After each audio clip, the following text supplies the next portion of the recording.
Hey y'all, my name is Taryn and you are watching Sew in the City on YouTube. Thank you for joining me on my channel. So today I'm going to do a quick video for you where I basically just give you an updated garden tour and I show you what's growing in the garden, what's doing well, what looks like it's about to be done for the season, and I hope you thoroughly enjoyed this video. But before we get started, please make sure you like this video, comment, and maybe even subscribe, okay? I would really appreciate it. Thank you so much. Okay y'all, so as you can see right here, this is our sweet potato section, and the sweet potatoes are doing really well. Although I will say that some type of insect is like biting into the leaves. So when you look closely at this, you'll see that there are some holes in the leaves. Not all of the leaves, just some of them. But other than that, it's doing quite well. I will say that the vines have gotten so long on the sweet potato plant that I'm going to have to cut them back. I know I said that like in my last two garden tours that I was going to cut these vines back. I just haven't got around to it. I'm hoping that I can do it either tonight or tomorrow. And I will film that for you. But it's doing well so far. But I am waiting for the time when I can finally harvest these potatoes. I know that it's supposed to give it at least 3 months, and I believe I planted these around April 15th. Yeah, like that's right around our last frost date in my area. So these should be ready soon.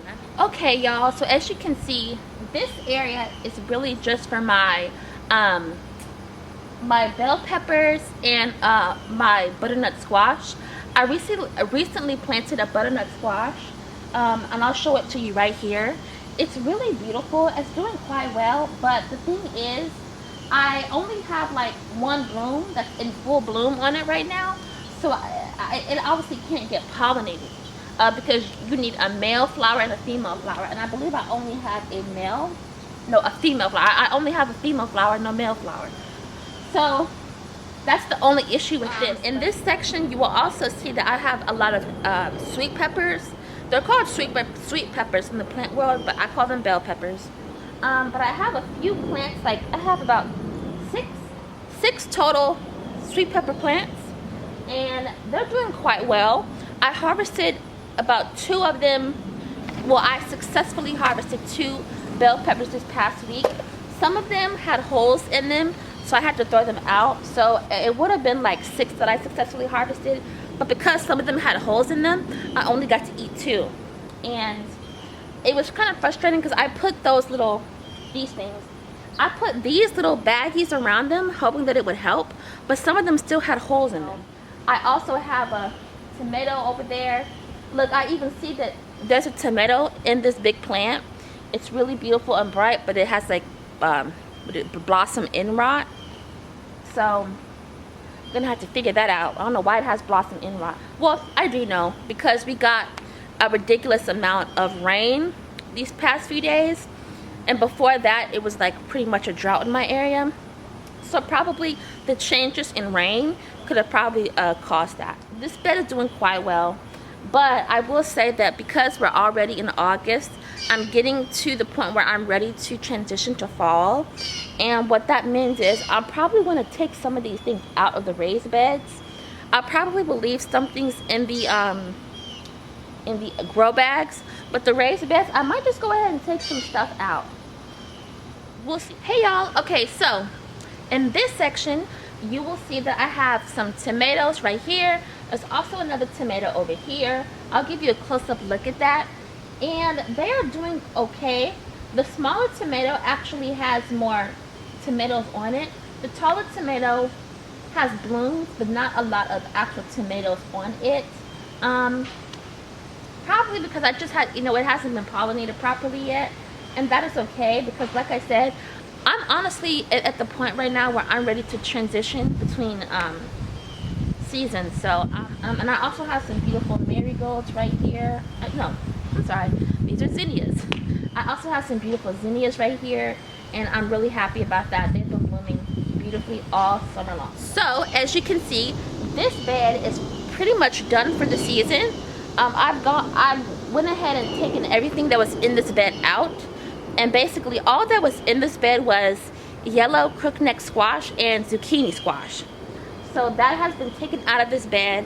We've completely cleaned it out, and we just had to take this bed. We had to clean this bed out because the zucchini and squash was basically done. And by done, I mean the roots of the plants had died off. I guess it was getting attacked by those little you call them squash bugs, squash vine borers. So the plant wasn't doing as well, but that's okay because we got a very successful squash harvest and zucchini harvest, so I'm very grateful for that.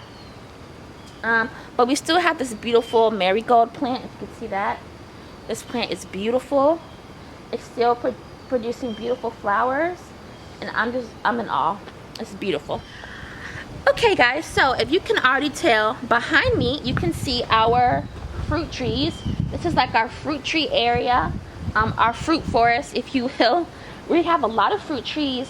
However, I will say, of the fruit trees that we have, like we have about let me see, 8 I think we have like 8 of the fruit trees that we have.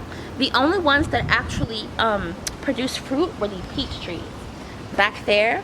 So, and that's just because they're the more mature trees. I'm hoping that maybe next year we'll start to get some fruit on our fruit trees.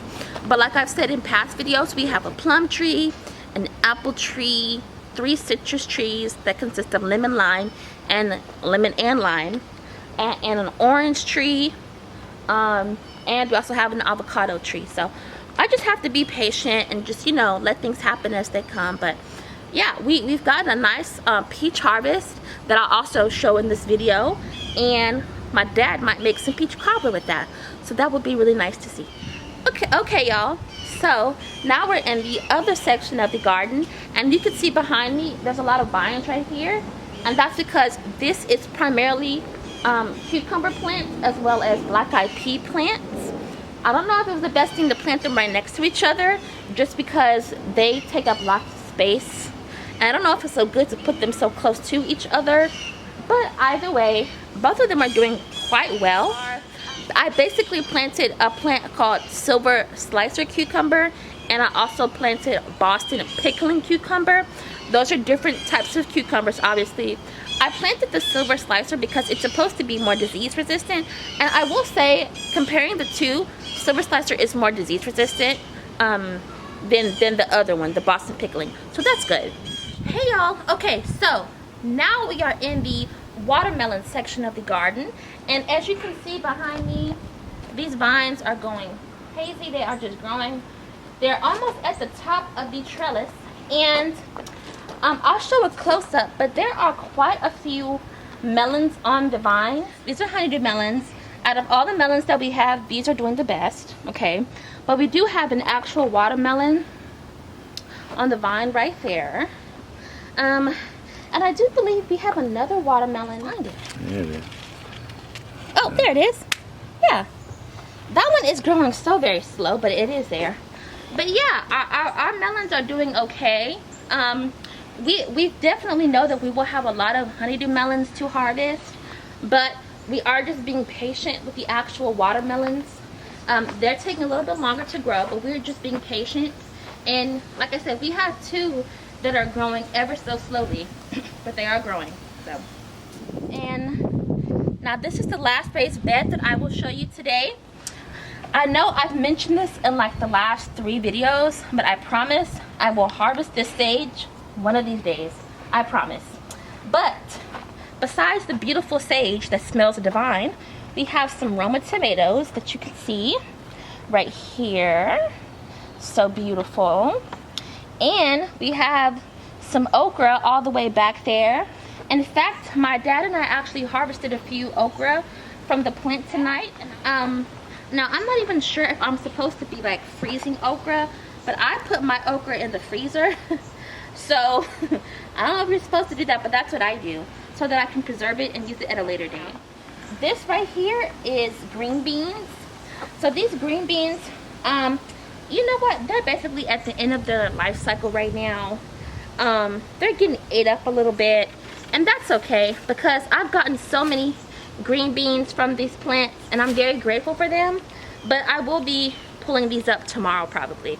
But hey, I've gotten a lot of green beans from them, and they're absolutely delicious. Okay guys, so now you are in my tomato section, I guess. I have tomatoes all over the garden, but most of my tomatoes are situated along this fence line here. And you know, most of the tomatoes did quite well, but I don't know if I like just the way that it looks having the tomatoes all along the fence line. So I think I may put them somewhere else next year. I'm not quite sure. I think I would rather see flowers along this fence line as opposed to a bunch of tomatoes. But we will see. I'll probably put the tomatoes in a raised bed by itself next year. Yeah. Or I might put them in front of the greenhouse. But okay, y'all, so now you're in another section of my garden. My backyard, most of my backyard is the garden. But this section right here is basically tomatoes and flowers mixed in here. This is doing insane. Like, it's doing crazy. It's doing quite well, but again, I did not prune these plants at all. I did not prune these tomato plants. I didn't take off the suckers or anything. So you can tell that they're so bushy, and it's hard to even get in here to see what's in anyway. There's a few smaller Roma tomatoes and there's a few bigger ones. So I'm excited about those. They're taking quite a while to ripen, so I'm hoping that in a few days they'll actually ripen and start to turn slightly red even. Because I don't harvest them when they're completely red. I'll start harvesting them when they turn even slightly red. Okay, y'all, so before I go, I just wanted to show you a really big harvest that my dad and I got from the garden this evening. So this is a honeydew melon that my dad and I got from the garden. This is huge, okay? We are not sure if it's truly ready because we haven't tasted it yet, but I will let you know, of course. And then, of course, right here we have some tomatoes. These are green tomatoes. Of course, we're going to fry these and make fried green tomatoes. So many of them. And right here we just have one peach, some tomatoes that are almost fully ripe, some red jalapeno peppers. Yay, that's so many. I can't even eat all of those. I might dehydrate them. And then right here, of course, we have some more tomatoes. We have like almost a whole bowl of more green tomatoes, and we also have some black-eyed peas, some okra right there, and just a bunch of cucumbers like in the midst of all of this. And then last but not least, we have a bowl of some beautiful marigold flowers, some cherry tomatoes that are ripe, some more green tomatoes. I told you we have a lot, and I think there's like one cucumber in there. But yeah, so many beautiful things. Okay, y'all, that's it for this video. I just wanted to thank you so much for joining me on this garden tour. I hope you thoroughly enjoyed it. I'm very happy to have you here with me. If you did enjoy this video, please make sure you like, comment, and subscribe, okay? And also, don't forget, I will continue to upload videos this week. I might upload a video about making hibiscus tea with fresh flowers from my garden. I might make another video just showing you how I preserved some of my produce so far. So just stay tuned for those videos. But yes, thank you so much. I hope you enjoyed this video, and I'll see you next time.